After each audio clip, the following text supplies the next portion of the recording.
Did you ever see the movie Dracula? A long time ago, yeah. Francis Ford Coppola. Yeah. Did you see when all the women were tempting him? And they were like, you understand what sirens are? Satan's sirens. No, not really. Sirens are like sexy women that tempt you. Okay. Do you know what succubus is? No. Succubus is a woman that can suck your soul. You've ever heard that? No, but it makes sense. Mermaids. Yeah. They say they whisper to you and then they get you and eat you. That's what every woman do to every man. So how would the world be set up for you then? How would we, in Jesse's world of men and women, how do we do it? You got to realize you're wrong for being angry. Okay, so men start by saying, I'm wrong for being angry. Yeah, I realized my mother couldn't, or grandmother, because with the black folks, it's a grandmama too. I realized they could not help themselves. I have become like what I hate. I'm just like my mother, right? Don't say hate. It's a strong word. How about resentment or anger, which is the same thing. Anger in the good old days when boys were boys used to be called evil.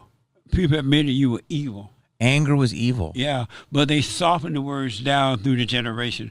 Then they went from, oh, you can't say that you hate your mother. Say you resent her. And then that lasted for a while. And then they said, well, just say you're angry. Because, you know, our society, they can't have the words, right? Because nature can't have the words. They're afraid of words. And so they changed the word, but it's still evil. It's evil. And the only way you're going to overcome being evil. Look how human beings treat each other. Do human beings treat each other like they love one another or they hate one another? The base level, I'm really believing that they treat each other like they don't like each other. I don't like to say the word hate. Why not? Because I don't hate is such a, I don't want to manifest hate. But I want goodness in the world. That's what every human being manifests when they have anger, hate. But they just dress it up by calling resentment or anger, right? You're not wrong. And so the way to overcome that, you got to admit, I want to remind you that prior to that incident with Adam and Eve, they didn't know anything but good because God was the Father. And there was nothing but good. They didn't even know evil. So let me go back to this because and then I got so much to ask you. I believe now, and I'm not trying, because when you study religion and stuff, it pushes people away. I haven't mentioned religion. 100% agree with you. Yeah. Do you think that the answer is not even in religion? God has nothing to do with religion. Agreed. Period. Agreed. But when you say God, some people get freaked out, but I agree with you. There's definitely a God. Right. Do you believe that the world is inherently encompassed by more evil than it is good? 100%. Okay, because I'm starting to believe that now. There's nothing good in human nature. Come on. You can look up and down. One thing?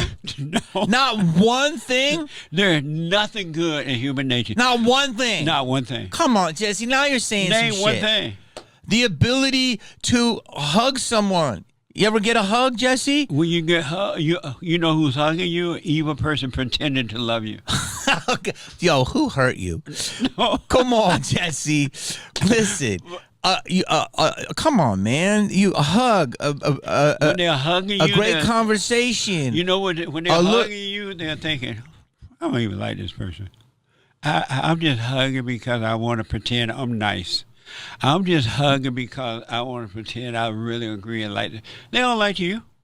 They're thinking something else in their mind. Come on. Yo, bro, come on. And then they'll walk out the door, just tight hug with you, and they'll walk right down the road and say, oh, I just saw this idiot. I don't even like him. I hugged him. I grinned up at him, but I hate him. Okay, so you don't think somebody helping an old lady across the street with her groceries, that's not kind? No. Okay. It's a form of kindness, but it's not kind if they get a thrill from it. Let's say you help an old woman cross the road, right? And then, you feel good about it. Oh, I'm such a nice person. I helped her cross the road. Self-congratulation. Or you look for someone to pat you on the back. Oh, you so nice. You helped that old woman cross the road. Yes. No. That's a thrill. That's not nice. I agree with you. It should just be human nature. Right. I agree with you. But what I'm saying to you is that there's nothing good in human beings. I disagree. No, I promise you it's not. But I literally promise you it's not. But Jesse, I'm not making this up. Okay, I know, but I do agree though but I don't agree because I do agree that we have to. I don't think here's an example.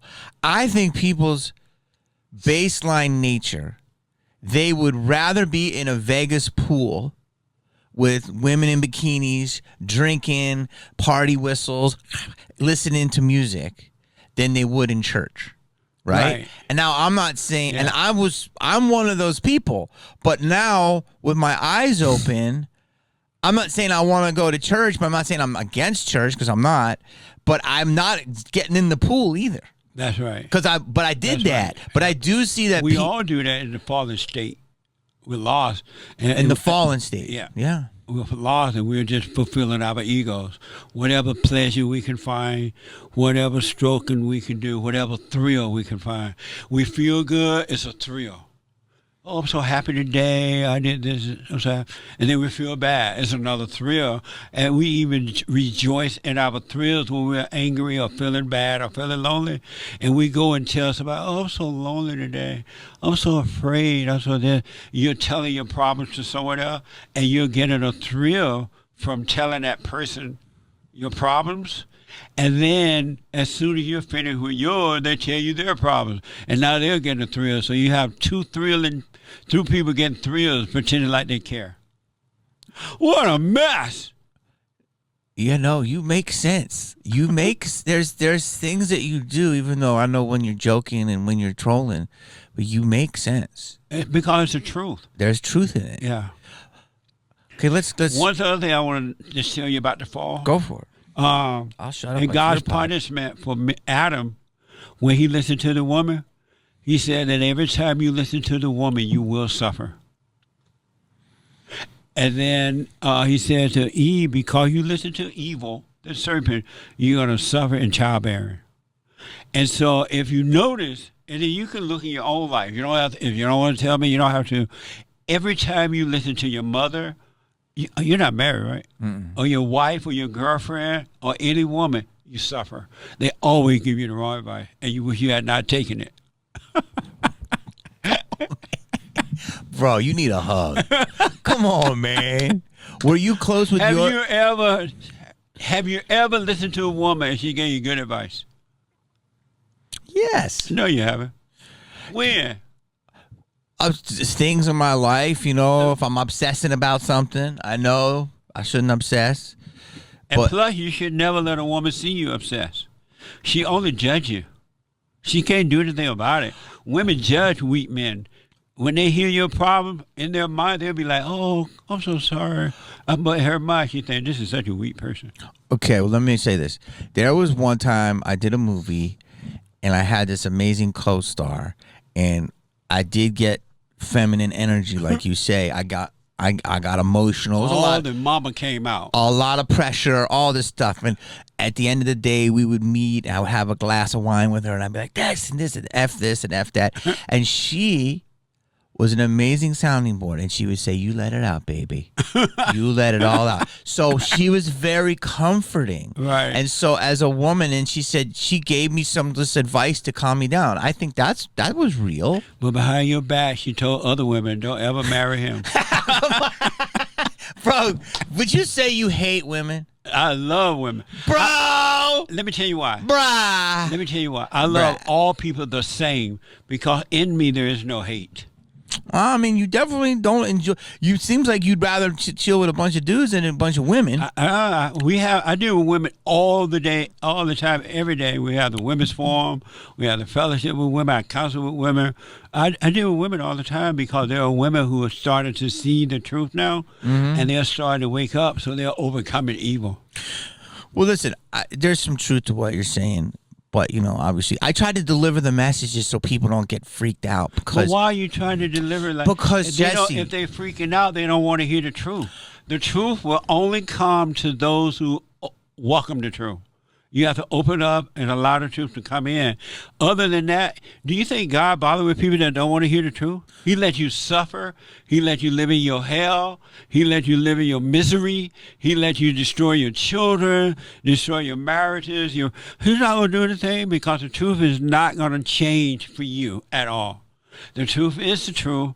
And if you decide you want to be the way you are, it'll leave you that way. The truth only comes to those who realize, you know what, I need the truth here. I need some help. I don't want to be this way anymore. And that's who the truth comes to. So if you try to help, if you're telling someone the truth without judgment and they get mad, that's on them. They don't want the truth. They love their hell. They love their misery. And most people love their misery. If you try to take it away from them, they'll cuss you out. They don't want to be free. They love their misery. So that's why they get mad. They don't want to hear the truth, and they have a right not to want to hear the truth and suffer in their misery, and we don't have any right to judge them for it. Leave them in their own hell. Dude, I mean, that again is when you become this, like, that is prophetic. Like, it is. Yeah. I agree with you. Yeah. I agree with you. My problem... That's why we shouldn't tiptoe around it. You're so right, because my problem is that, like, okay, well, let me give this to you, service with a smile. Eventually you'll get it. But if they're never going to get it, my problem is I just have to accept that they're not going to dig it. And if they don't like me, you know, that's the messenger. Sorry. Because if you have perfect peace, you don't need to be liked by anyone. How do you get to that? You got to see that you have this anger for yourself, not because I said it or someone said it. You got to see that you living in your imagination. You're thinking about the past. You're thinking about the future. You're worried about this. You're worried about that. And you get all this emotional pain. So you're in hell. And then you see that I am angry. And you see that it came from your mother. You got to go and forgive her. And most people are afraid to face their mothers. They're like, oh, I may hurt her feelings. Or she might get mad. How would I handle that? But shaking in your boots, you got to face her shaking in your boots and apologize for resenting her. She can help herself. And God will forgive you and make you free. Okay. Because anyone that has anger is separated from truth. You're never going to know God. You may know about him from reading the Bible or whatever, right? But you're never going to know him. Knowing about God is not knowing God. It's just knowing about him. That's not going to help you at all. Now, you're talking about a connection. Yeah. So let's switch for a second. You got to forgive your mother so you can get over this ego concern about, oh, I don't want to hurt their feeling with the truth. No, it's not that. I don't mind hurting people's feelings. It's just that we live in a conflict world. But Jesse, you can live in a free world, no conflict. Okay, Jesse, hold on. How? If I go and I got to work in a business with people that are like activists, right? Because I believe something, you know, about gender. If I don't want to use somebody's pronouns, right? And if I just say, you know, you look like a chick, and I call you a chick, and she's like, I'm not. Then I got to suffer the consequences in this town. I understand. So, don't play ball. What will happen once you forgive, you're going to live in the present where the truth is all the time, right? The light. And you're going to live by the light, and the light will guide you through all that stuff. Okay, but Jesse, let's stay right here. If someone believes their truth is completely different than your truth, what are you going to do? Just avoid them? You would do nothing because they have a right to believe what they want to believe. That's their hell. That's their misery, right? And you're not going to argue with them about it. You're not going to try to prove anything. If somebody want to be a transgender, whatever they want, you're going to realize it's not them, but something else is made a home in them and controlling them, and you won't judge them. And so you'll live in a world where you neither agree or disagree with it. You have no opinion about it. And so, but we need to coexist. Yeah, you will. Okay. You'll be able to deal with them, but without any opinion or judgment about them at all. But it's not me. I don't judge them. They'll judge me if they think I have a judgment. But that won't be your concern. That's their hell. That's their world, not yours. Okay. You know what I mean? Mm-hmm. Can you imagine living in a world where you neither agree or disagree? Can you imagine living in a world where you neither agree or disagree? Well, it feels like pacifism. Why would that feel like pacifism? Well, that just feels... Actually, if you don't agree or disagree, it feels like everyone's a robot. You're saying it's just... You're basically seeing... Why would you say that? You're saying everything is peaceful? Your world would be perfect peace. And everything you do will work out for you naturally, and it will be easy, and it will be without a burden. And it will be amazing. The only reason that with Hollywood or stuff like that is the only reason you're having difficulty with them because you're not free in your own world. We are our world, right? You're not free within. If you were free within, the outer world could not touch you at all. Dude, I promise you that. You came on my podcast and became your podcast. What do you mean? You're making a lot of sense. Okay, let's go slow. It's your world where all your problems are not. And even your problems are not even real. They're just an illusion in your imagination.